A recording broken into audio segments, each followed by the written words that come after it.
Run.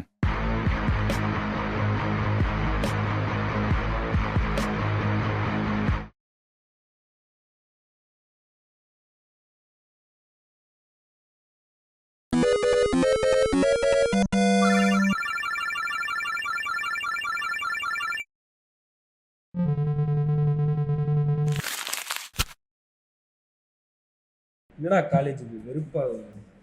தெரிஞ்சு தானடா சேர்ந்தோம். காலேஜ் முடிக்கிறதுக்குள்ள தான் பண்ணணும். பேசாம படம் எடுப்போமா? டீ குடிக்க காசு இருக்கா? அப்போ ஷார்ட் ஃபிலிம் எடுப்போமா? திறமா வேணும்டா. பாட்காஸ்ட் பண்ணலாமா?